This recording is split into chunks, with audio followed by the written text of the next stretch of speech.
Bismillahirrahmanirrahim. Assalamualaikum warahmatullahi wabarakatuh. Al-Fatihah ila ruhi Sayyidina Habibina Syafi'ina Rasulillah Sayyidina Muhammad ibn Abdullah sallallahu alaihi wa ala alihi wa ashabihi wa azwajihi wa dhurriyyatihi anna Allah yu'li darajatihim bil jannah wa yanfa'una bi asrarihim wa anwarihim wa ulumihim wa nafahatihim wa barakatihim في الدين والدنيا والآخرة ويجعلنا من حزبهم ويرزقنا محبتهم ويتوفنا على ملتهم ويجرنا في زمرتهم إلى عافية وسلامة لهم الفاتحة. أعوذ بالله من الشيطان الرجيم. بسم الله الرحمن الرحيم. الحمد لله رب العالمين الرحمن الرحيم مالك يوم الدين إياك نعبد وإياك نستعين اهدنا الصراط المستقيم صراط الذين أنعمت عليهم غير المغضوب عليهم ولا الضالين آمين. بسم الله الرحمن الرحيم. نويت تعلما وتعليما وتذكرا وتذكيرا والنفع والانتفاع والإفادة والاستفادة والحث على التمسك بكتاب الله وسنة رسول الله صلى الله عليه وسلم ودعاء إلى الهدى والدلالة على الخير ابتغاء مرضاته وقربه وثوابه وحسن الخاتمة مع اللطف والعافية وصلاح العاقبة. Bismillahirrahmanirrahim. Alhamdulillahirabbil alamin. Bihi nasta'in ala umurid dunya waddin. Wassalatu wassalamu ala Rasulillah sayyidina wa habibina wa syafi'ina wa maulana Muhammadin sallallahu alaihi wa ala alihi wa sahbihi ajma'in. Amma ba'du. Qala musanniful kitab Habibul Imam Al-Habib Abu Abdullah Muhammad bin Yusuf As-Sanusi rahimahullah wa ghafara lahu wa li walidayhi thumma ila sahibu syarha Imam Ibrahim al-Ismail al-Sahibu Syarha Imam Ad-Dasuki rahimahullah wa ghafara lahu wa li walidayhi wa nafa'ana bihima fid darain. Allahumma aftah qulubana futuhal arifin wa bihidmatika wansur alaina birahmatika ya arhamar rahimin. Ila qal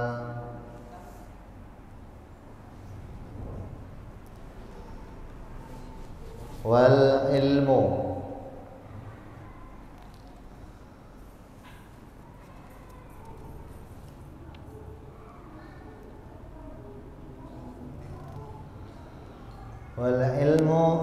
al muta'alliqu bi jami'il wajibat wal jaizat wal mustahilat.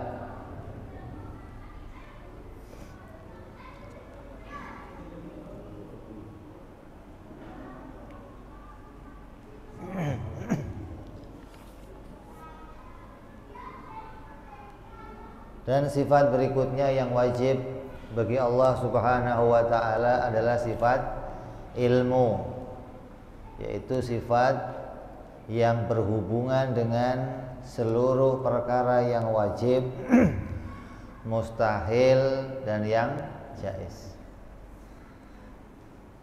Wal ilmu huwa sifatun yankashifu biha ma tata'allaqu bihil inkisyafan la yahtamilu naqidu biwajhim minal wujuh. Ilmu itu adalah sifat.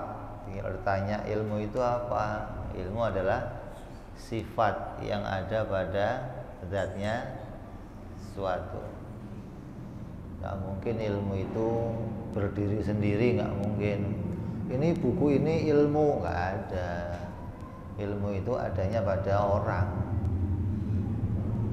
Kalau kitab ini berisi kitab ilmu, itu kalau difahami oleh seseorang maka jadi pengetahuan, jadi ilmu adalah sifat yang ada pada sesuatu, pada zat, baik itu zat qadimah, zatnya Allah, maupun zatnya hawadis, zatnya makhluk.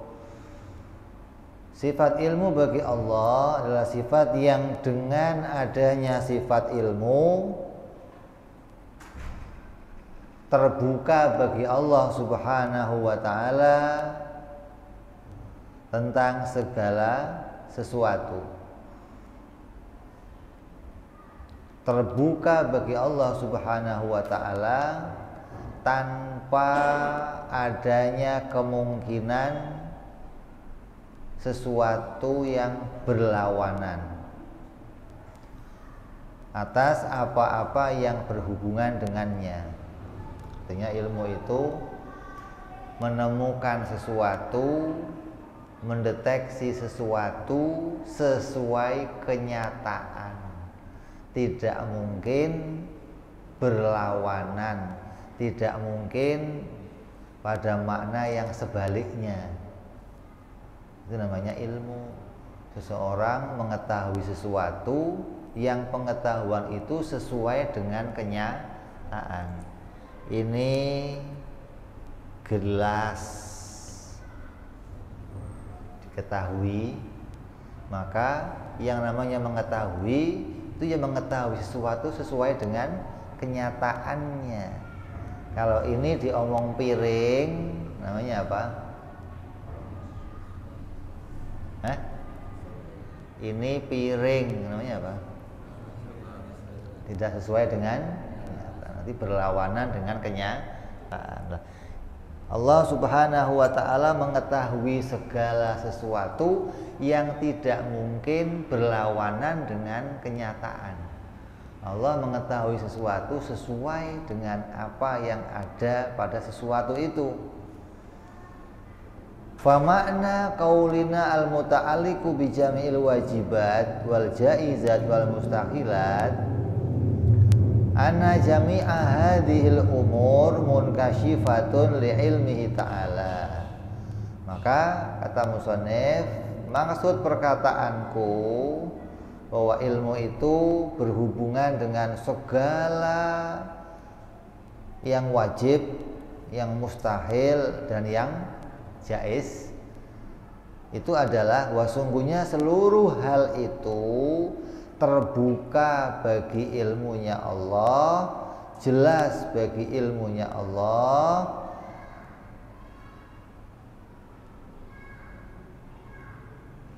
wa muttadhihatun lahu ta'ala azalan wa abadan bila tahammuli wala istidlali al-ittidahan la yumkinu ayyakuna fi nafsil amri ala khilafi ma ilmuhu azza wa jal. Yang dimaksud dengan wajib, mustahil, jaiz itu dita'aluki ilmunya Allah. Itu maknanya segala perkara yang wajib, segala perkara yang mustahil dan yang jaiz itu bagi Allah terbuka. Terbuka itu bukan artinya tadinya tertutup, bukan. Maknanya mau mengambil makna sesuatu yang terbuka itu jadi apa? Jadinya apa? Jelas. Jadi nyata. Tadinya ada warung tertutup, isinya kamu nggak ngerti apa.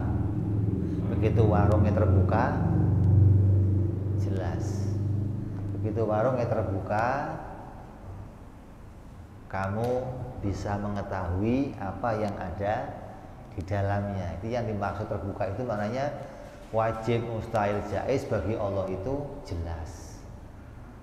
Tidak ada satupun yang samar, tidak ada satupun yang tersembunyi, tidak ada satupun yang tertutup, yang tidak diketahui oleh Allah. Jadi Segala yang wajib, segala yang mustahil dan yang jaiz itu semuanya jelas di dalam ilmunya Allah Subhanahu wa ta'ala. Yang wajib itu apa?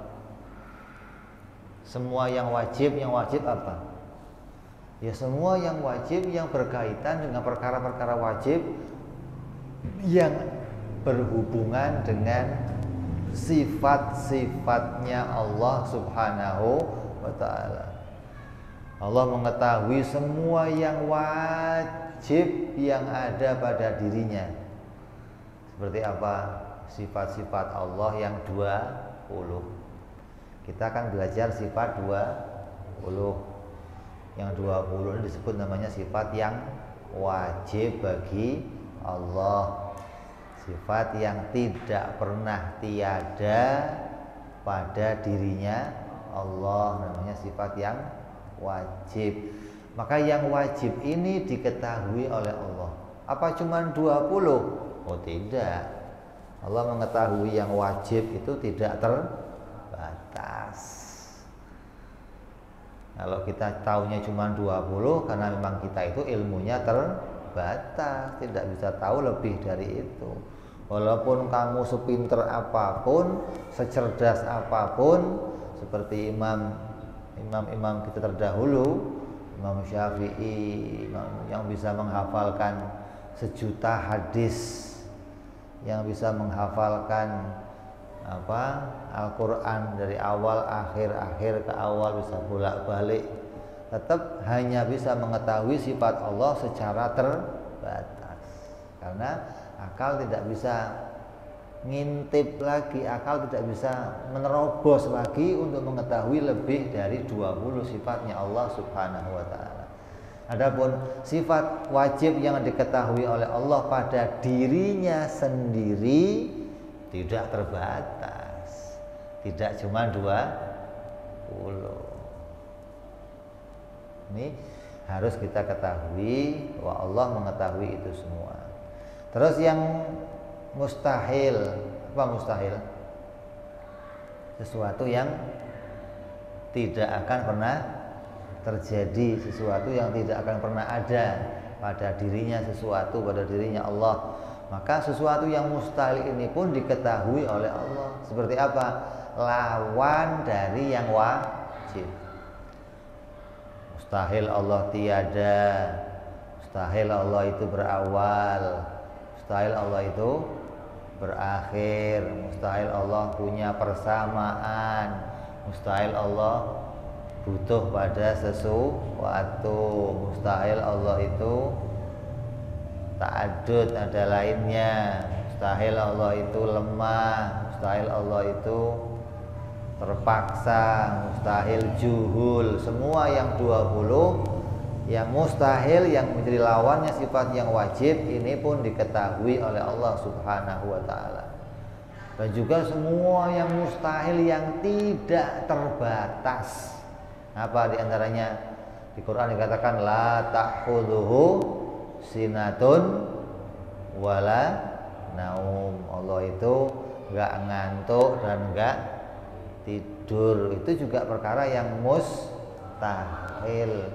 Ngantuk itu mustahil bagi Allah, tidur mustahil bagi Allah, mati apalagi mau ngantuk saja tidur saja apalagi super mustahil. Begitu pula pada sifat-sifat yang lainnya. Allah mustahil tuli, Allah mustahil buta, Allah mustahil bisu, dan semua sifat-sifat yang mustahil yang tidak terbatas. Allah tidak butuh kepada anak, mustahil Allah punya anak, mustahil Allah punya istri, mustahil Allah punya kawan, mustahil Allah punya lawan. Ini semua ini mustahil bagi Allah Subhanahu wa ta'ala. Dan semua yang mustahil itu tersingkap bagi Allah, jelas bagi Allah, terbuka bagi Allah, tidak ada permulaannya dan tidak ada akhirnya. Kemudian juga pada perkara yang jaiz. Yang jaiz apa? Yang jaiz apa? Yang berkaitan sama makhluk, yang berkaitan sama perkara yang diciptakan. Allah mengetahui tentang segala tentang perkara yang diciptakannya. Allah mengetahui perubahannya perkara yang diciptakan. Dari si fulan, dari A pindah ke B, B pindah ke C, C pindah ke D, terus semua keadaan diketahui oleh Allah Subhanahu wa taala. Yang dulu, yang nanti, yang sekarang, semua jelas bagi Allah. Tidak ada file yang hilang dan tidak ada file yang bertolak belakang. Tidak ada yang diketahui Allah itu hoak, nggak ada. Allah mengetahui itu nyata. Ditembak ya tahu, nggak ditembak juga tahu, gitu. Jelas, nggak ada berita hoak, nggak ada. Allah mengetahui sesuai dengan kenyataannya. Kalau kita kan nggak, kadang berita hoak dimakan, yang nggak hoak nggak dimakan. Gitu. Kita kadang senang sama yang hoak-hoak. Gitu. Kalau orang sekarang ngomongnya hoax, itu kebule-bulean. Kalau makannya singkong ngomongnya hoax, makannya singkong misalnya. Semua perkara yang jaiz diketahui oleh Allah Subhanahu wa taala. Allah mengetahui kejadian perkara yang diciptakannya yang dulu. Kayak apa? Dunia ini ada yang mengatakan usianya sudah 1,2 miliar tahun, bayangin 1,2 miliar tahun. Ya Allah, lamanya kayak apa? Nanti nungguin 10 tahun aja lama bener. Ini 1 miliar tahun. Nah, kejadian yang 1 miliar tahun yang lalu itu nggak ada yang kelewat dari ilmunya Allah, nggak ada. 1 miliar tahun yang lalu ada semut yang keinjek gajah, ya diketahui oleh Allah. 1 miliar tahun yang lalu ada gajah makan rumput, Allah ketahui. 1 miliar tahun yang lalu ada kejadian, nggak ada yang terlewat dari ilmunya Allah Subhanahu wa taala. Semuanya jelas. Makanya kalau katakan bahwa kamu melakukan apapun, maka semua amal kamu itu akan dipertanyakan oleh Allah. Nggak ada yang kelewat, nggak ada. Nah kalau kita dulunya ahli maksiat, berbuat dosa, berbuat salah, kemudian kita taubat, terus diampuni nggak dosa kita, Oh diampuni, kalau Allah berkehendak diampuni. Tapi catatan dosanya nggak dihapus. Dosanya diampuni, tapi catatannya nggak dihapus. Lalu untuk apa? Kan sudah diampuni. Catatannya buat apa? Catatannya buat nanti kamu ditanya sama Allah. Ini kok kamu nyolong tempe, maksudnya kenapa dulu? Apa saya kurang ngasih kamu kok kamu nyolong tempe? Nggak usah takut, kamu sudah saya maafkan, tenang aja. Sudah dimaafin, tapi cuma kenapa kok nyolong tempe, kenapa kok makan 3 ngomongnya 1, gitu loh. Ditanya itu, ente kenapa kok dulu berzina, ente kenapa kok dulu korupsi, ente kenapa kok dulu makan, apa saya ngasihnya kurang, apa saya, gitu loh. Hingga tidak ada satupun yang terlewat dari ilmunya Allah. Jadi jangan dianggap kalau sudah dimaafkan, sudah bersih, nggak akan lagi ada catatannya. Catatannya ada, dosanya sudah nggak ada. Gitu. Ketika kamu kok nerima amal-amal catatan kamu, ada tulisannya nyolong tempe tapi 0 di situ. 0, kenapa? 0 sudah diampuni, bersih, tapi masih ada tulisannya. Ini yang akan membuat kita nanti tertunduk di hadapan Allah. Kita malu kepada Allah. Kita Kenapa? Karena kita akan ditanya kemaksiatan kita. Ente kenapa kok maksiat? Ma gharraka bi rabbikal karim. Apa yang membuat kamu terlena sampai melupakan Allah Subhanahu wa taala? Ini yang akan Allah tanya kepada kita. Mau jawab apa kita? Kurang Allah ngasih kamu. Rada telat dikit ya Allah. Kayaknya udah kepepet ya Allah. Kayaknya.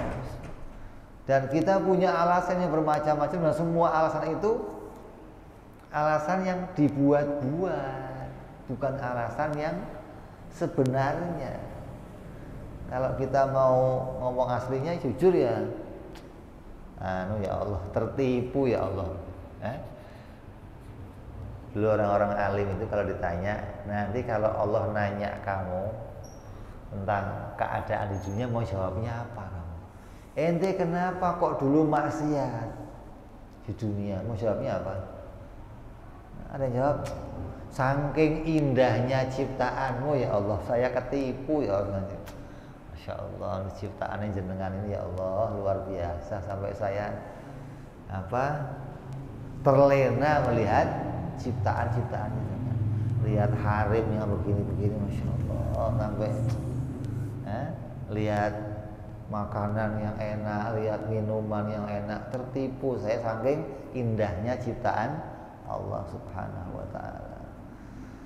Jadi semua yang jaiz, yang berkaitan dengan keadaannya makhluk, itu semuanya diketahui oleh Allah Subhanahu wa taala, dari awalnya kejadian sampai apa yang sekarang terjadi, sampai apa yang nanti terjadi, Allah mengetahuinya. Yang sudah terjadi, yang sedang terjadi, yang akan terjadi, terus yang tidak akan terjadi juga diketahui oleh Allah.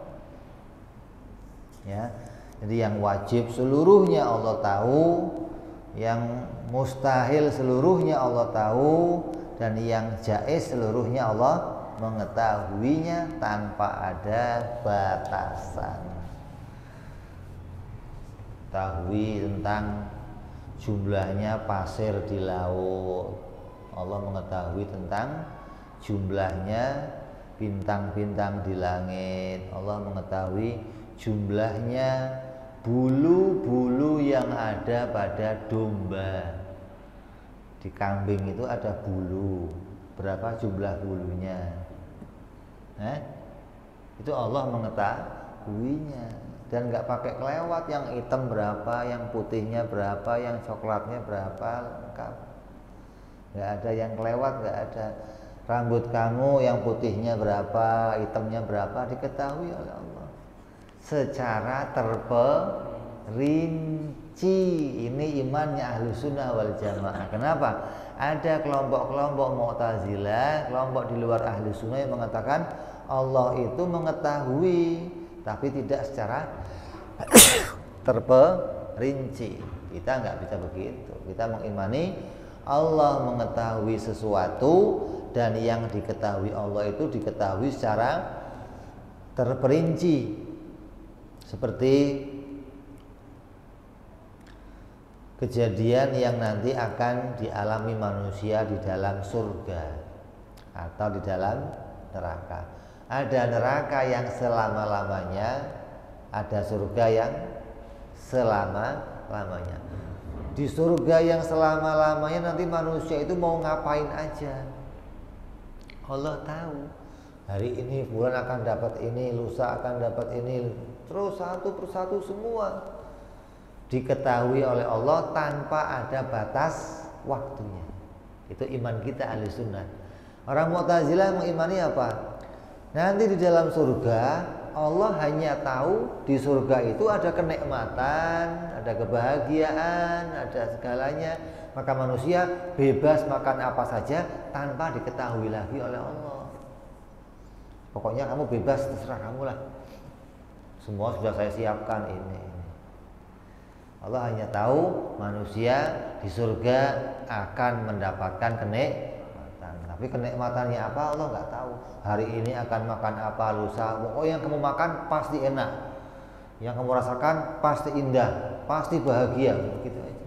Ini bukan iman kita. Kita mengimani Allah mengetahuinya secara terperinci dan satu per satu diketahui oleh Allah jelas. Di surga itu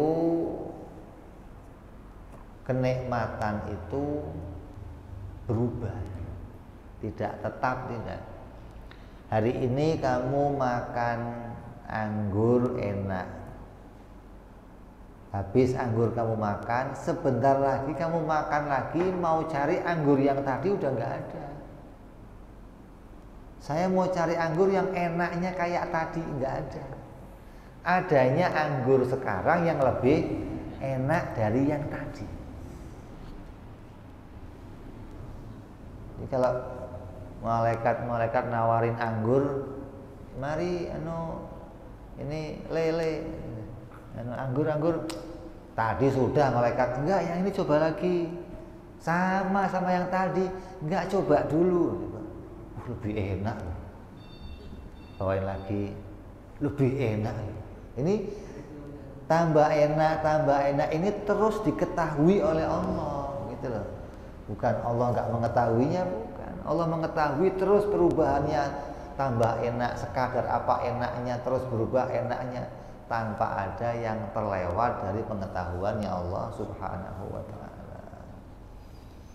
Jadi kejadian semua yang sekarang ini sedang kita alami, ini semua ada dalam skenarionya Allah. Allah mengetahuinya. Jangan dianggap Allah nggak mengetahui. Apa yang tersimpan di hati kita, apa yang terbersih di pikiran kita.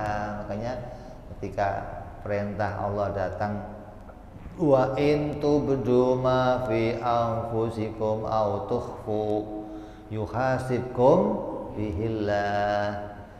Ketika turun ayat itu, sahabat pada protes, ya Rasulullah, bagaimana ya Rasulullah, apa yang terlintas di hati kami akan dihisab oleh Allah ya Rasulullah. Itu sulit bagi kami ya Rasulullah.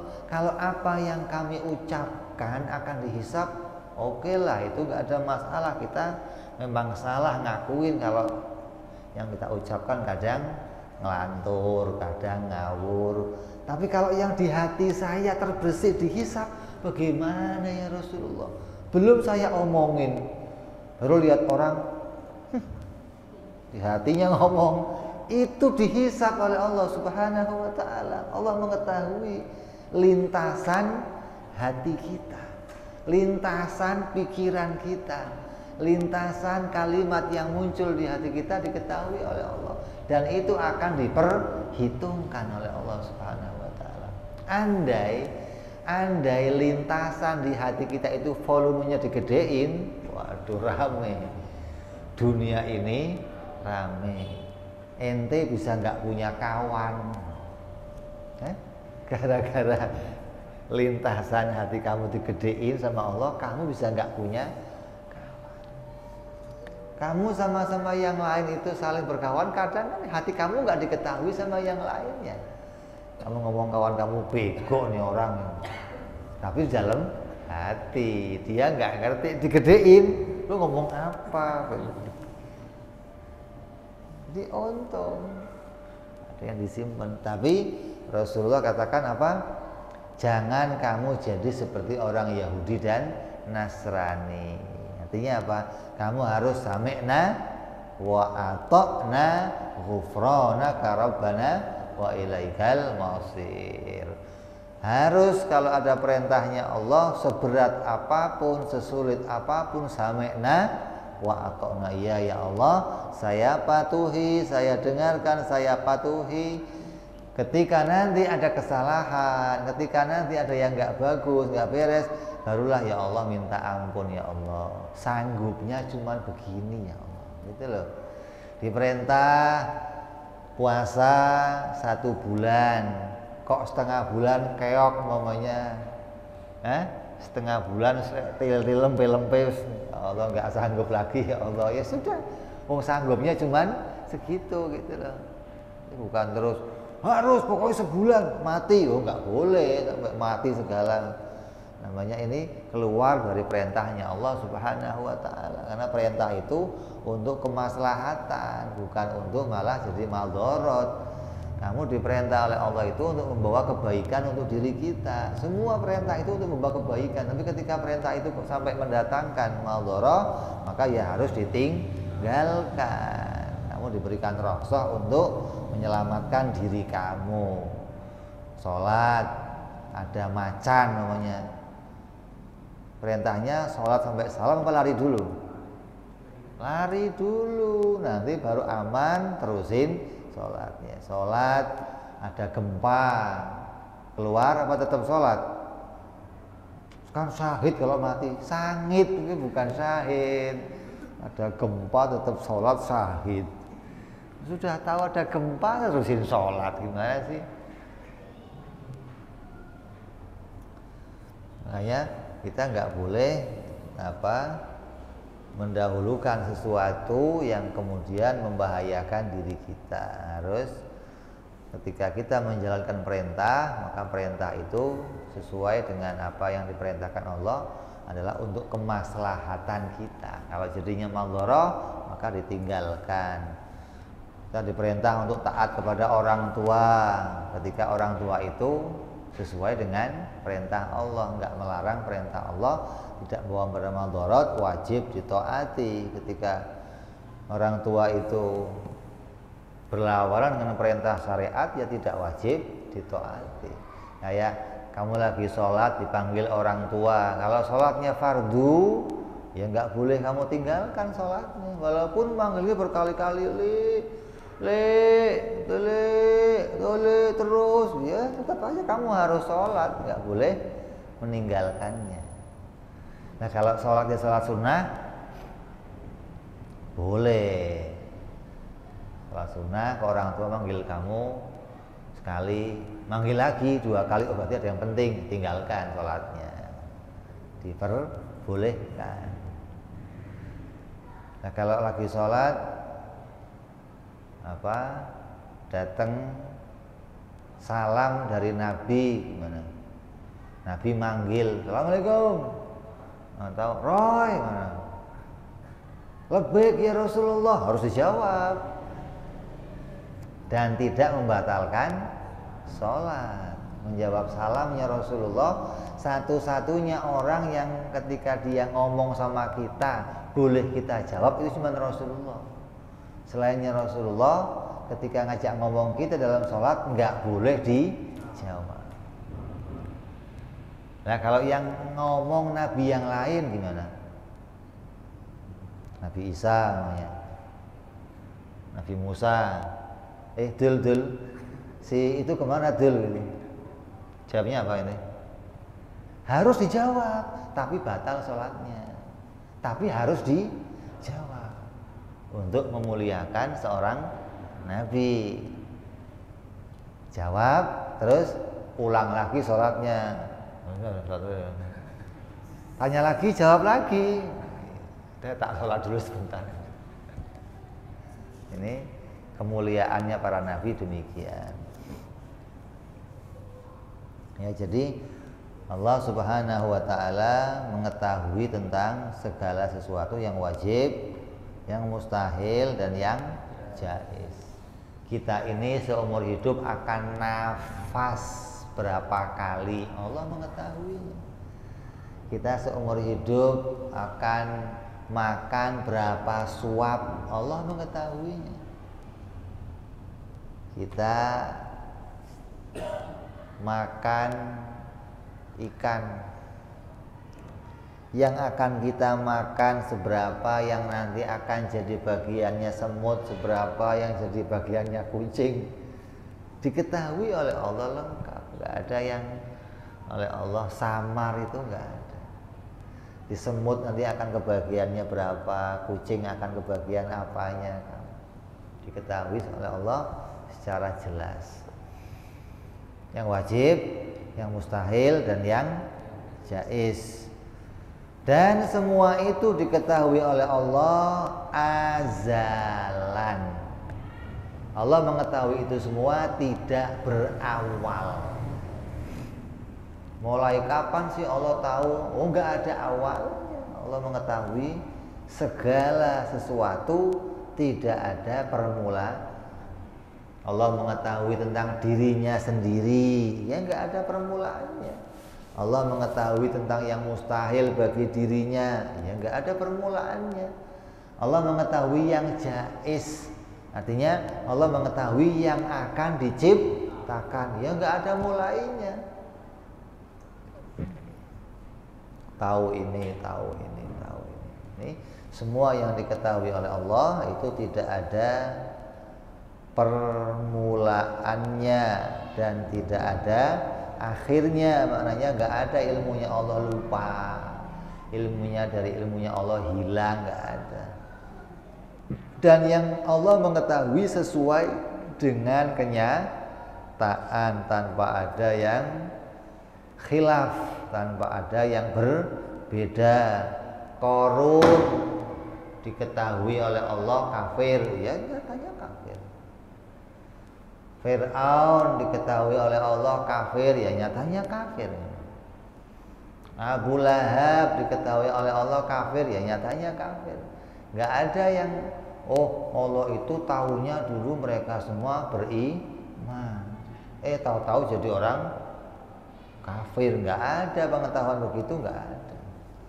Apalagi ada perkataan yang mengatakan begini, Allah itu ya pinginnya semua orang beriman.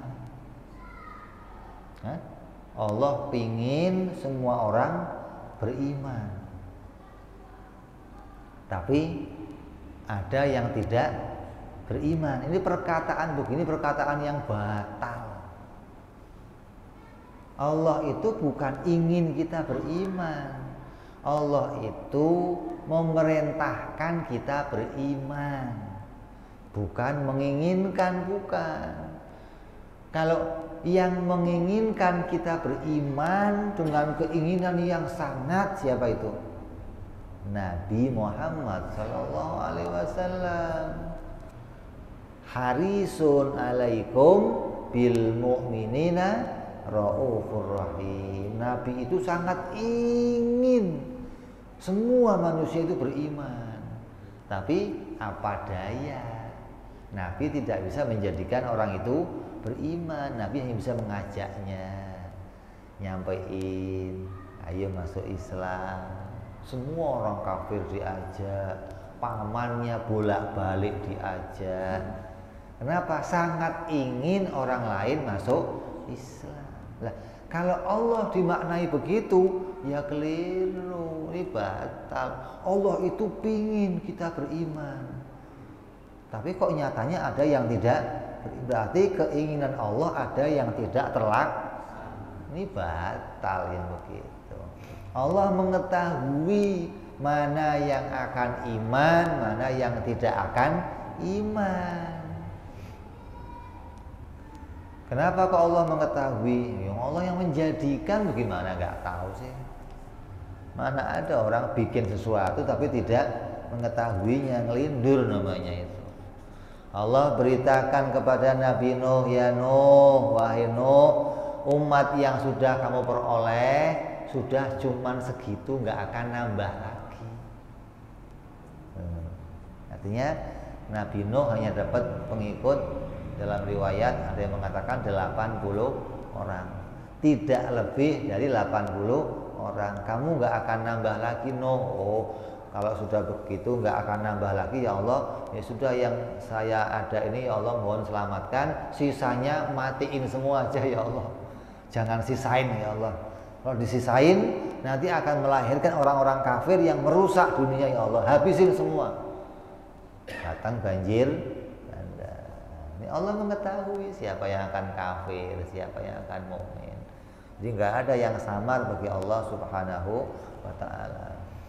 Nah, kalau Allah mengetahui itu semua, terus ngapain Allah menguji kita? Allah tahu mana yang kafir, Allah tahu mana yang mukmin, Allah tahu mana yang maksiat, mana yang taat. Terus Allah tahu pula bagaimana tingkatan iman kita. Dikatakan dalam beberapa hadis dalam ayat Al-Quran dikatakan apa? andai imannya manusia sedunia ditimbang dengan imannya Sayyidina Abu Bakar, tidak akan melebihi imannya Sayyidina Abu Bakar. Coba, coba, ini imannya orang sedunia ditimbang sama imannya, tidak akan ada yang melebihi iman. Berarti kan Allah mengetahui tingkatan imannya masing-masing. Nah terus kalau sudah pengetahuannya Allah lengkap, sesuai, jelas, kenapa ada ujian? Kenapa kok ada Allah menguji hambanya? Allah ngetes hambanya. Ini apa? Oh, menguji bagi Allah kepada hambanya itu bukan untuk mengetahui. Menguji bagi Allah kepada hambanya untuk apa? Untuk ngasih tahu. Beda ini. Allah menguji itu untuk ngasih tahu, bukan Allah menguji ingin mencari tahu, bukan. Beda kan? Kalau kita menguji sesuatu mau cari tahu, ini asin apa enggak? Asin. Ini kita uji dulu, uji coba. Oh manis. Karena kita enggak tahu, kita lakukan uji coba. Lah kalau Allah menguji hambanya bukan untuk cari tahu, bukan. Ini hamba saya iman apa enggak ya? Coba saya tes iman. Kayak siapa? Kayak Raja Romawi Heraklius ketika dapat perintah surat dari Rasulullah SAW tentang iman, maka kata Heraklius, pembawa surat itu adalah Amr bin As, orang yang pintar bicara. Tanya satu persatu Amr bin As, dijawab semuanya oleh Amr bin As, dan kata Heraklius, ini betul-betul nabi, ini cirinya ini betul-betul utusan Allah ini. Saya nggak boleh lewatkan ini, saya harus masuk Islam ini kalau begini. Maka diumumkan, seluruh rakyatnya dikumpulkan, dinyatakan bahwa telah datang Nabi akhir zaman yang mengajak kita masuk Islam, maka semuanya ayo kita masuk Islam. Semuanya protes. Wah, kamu ini saya kira pemimpin beneran, nggak taunya ngajak kita ingkar sama agama kita. Bagaimana sih, ribut semuanya. Kata Heraklius, waduh payah ini, waduh bahaya ini, posisi mendesak nih. Apa kata dia? Oh enggak, tadi saya cuma nguji kamu. Oh ternyata masih kuat iman kamu. Udah, kita tetap kembali lagi ke asal kita. Itu namanya nguji goblok, karena dia nggak ngerti. Orang kalau nguji tapi nggak tahu itu ya tadi mau mencari tahu. Lah Allah menguji hambanya nggak begitu. Allah menguji hambanya itu untuk ngasih tahu. Contoh, seseorang diketahui oleh Allah akan masuk surga. Seseorang diketahui oleh Allah akan masuk neraka. Maka agar orang itu jelas pada posisinya, pada keadaannya, maka Allah akan menunjukkan kepada orang itu. Maka diberilah oleh Allah ujian. Ujian itu untuk menampakkan bahwa nih, kamu saya tampakkan kalau kamu itu orang yang beriman. Saya tampakkan kamu itu kalau kamu itu orang yang kafir, orang yang munafik, orang yang, maka ditampakkannya itu semua Allah mendatangkan dalam bentuk ujian.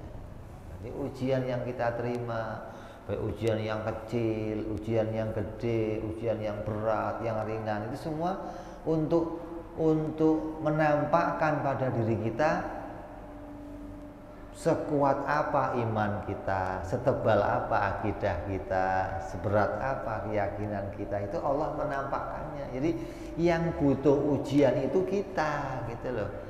Dengan adanya ujian kita tahu kondisi diri kita. Kalau nggak diuji gimana? Kita nggak tahu. Ini gambarannya, kayak contoh yang lain. ada seseorang yang mengeluarkan produk motor baru, mereknya motor SMK namanya, motor baru. Ada ya?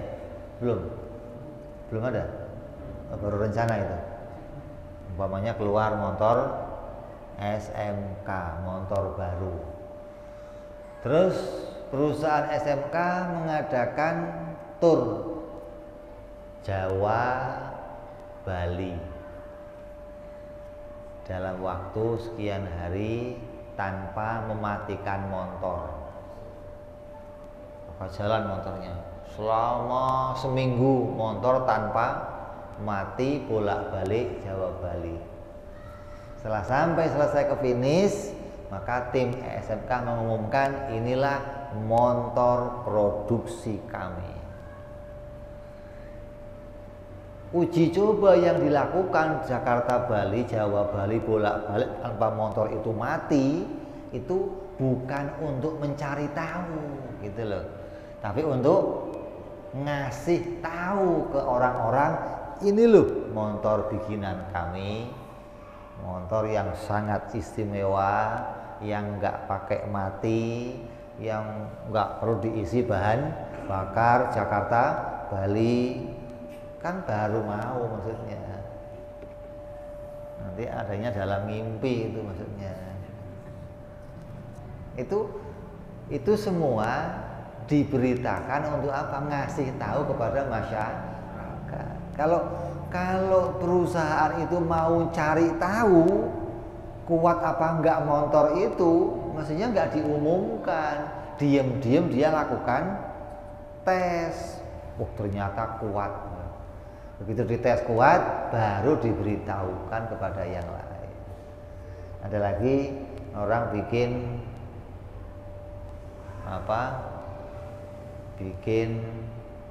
makanan, maka orang dipanggil, coba.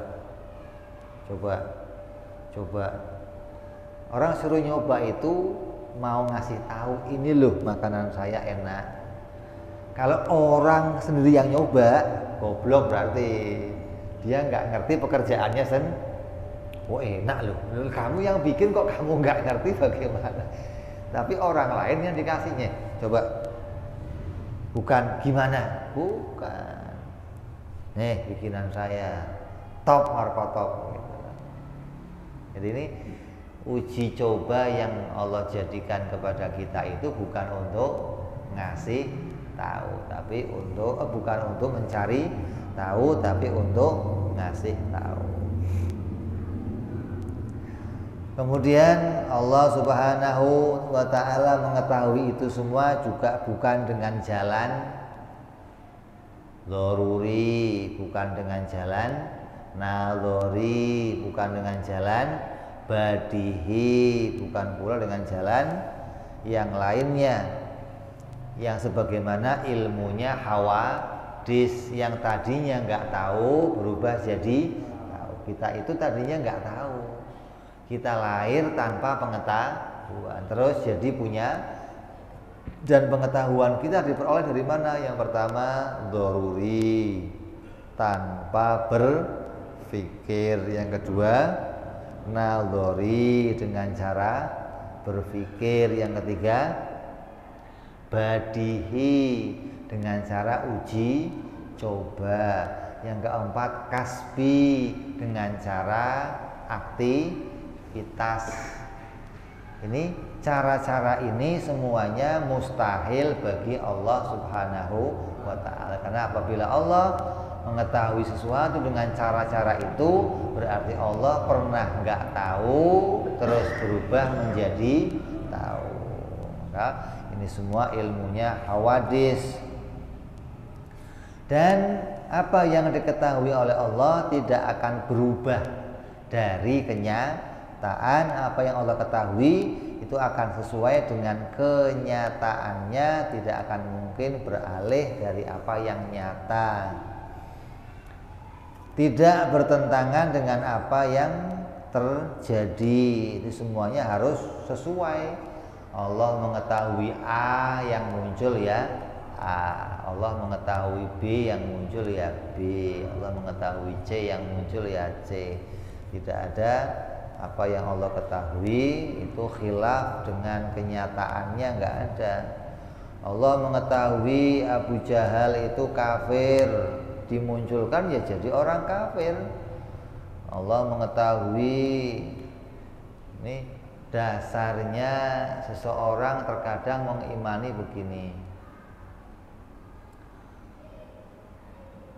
Riwayat yang terjadi pada Nabi Allah Khidir alaihissalam, Nabi Khidir dengan Nabi Musa. Ketika Nabi Khidir melihat seorang anak kecil dibunuh, apa kata Nabi Khidir?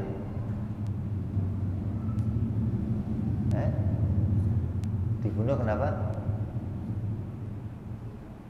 Orang anak kecil, Nabi Khidir ketemu terus dibunuh. Apa kata Nabi Khidir?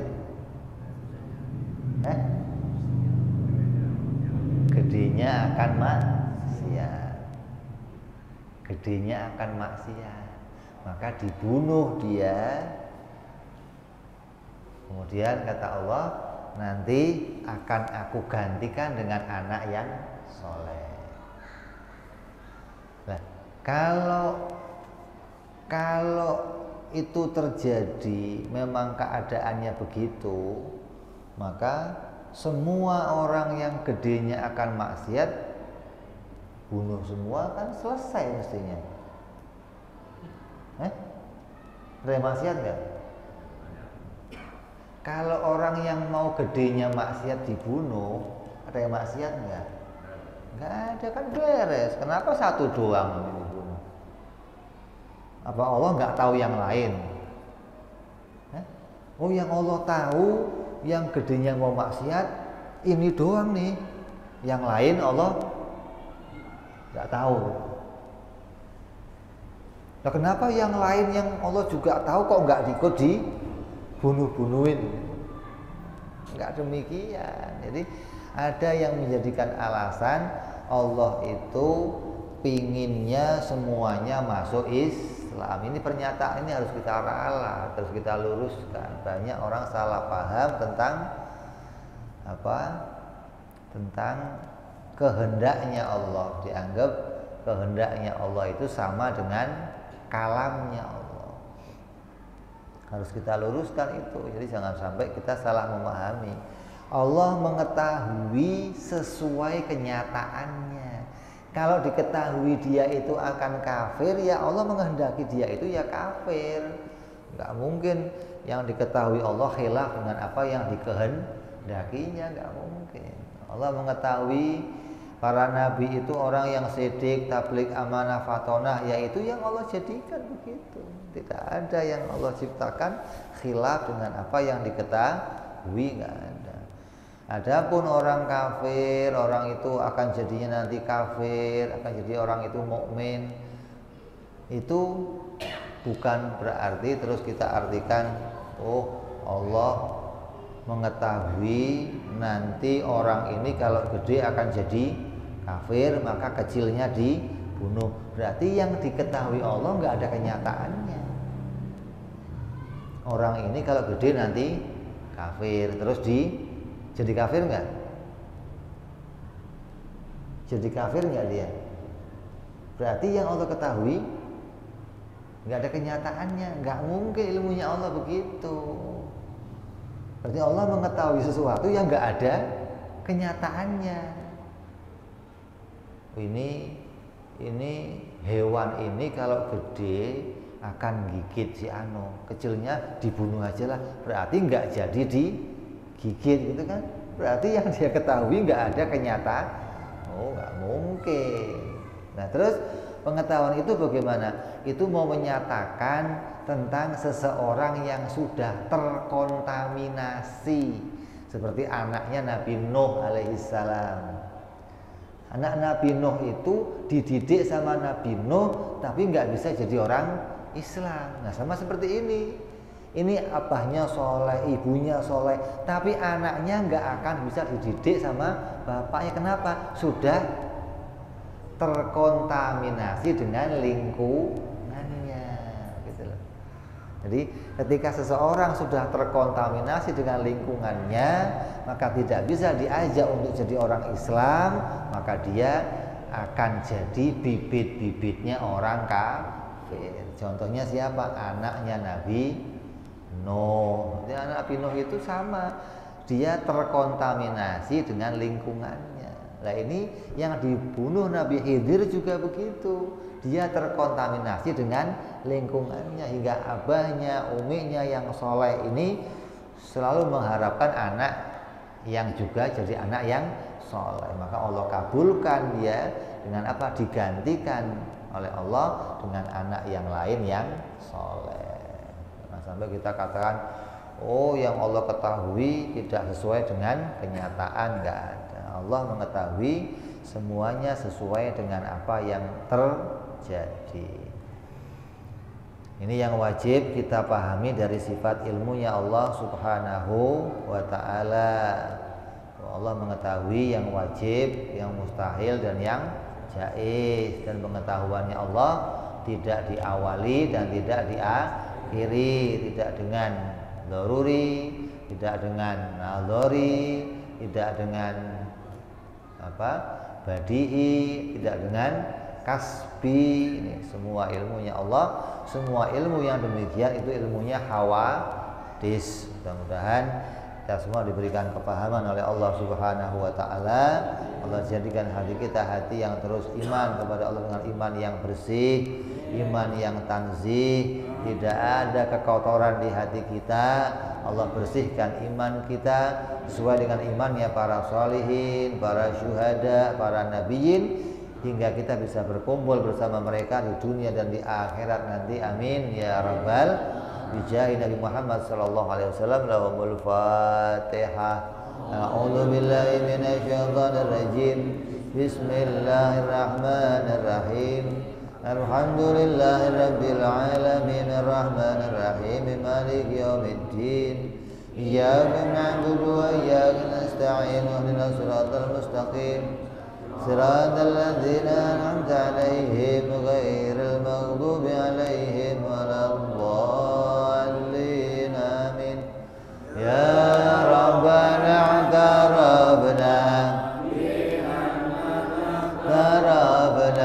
وأننا أسرفنا على لظى أشرفنا فتب علينا توبة تغسل كل حوبة واستر لنا عوراتي وأمن روعتي واغفر لوالدينا ربي ومولودينا والآل والإخوان وسائر الهلال وكل ذي محبة أو جيرة أو صحبة المسلمين أجمع. آمين ربي اسمع فضلا وجودا منا باكتساب منا بالمصطفى رسولنا ضى بكل سولي صلى وسلم ربي عليه عند الحب وآله وصحبه عدد تخصيص صحبي والحمد للإله بالبدء والتناهي. سبحان ربك رب العزة عما يصفون وسلام على المرسلين الحمد لله رب العالمين.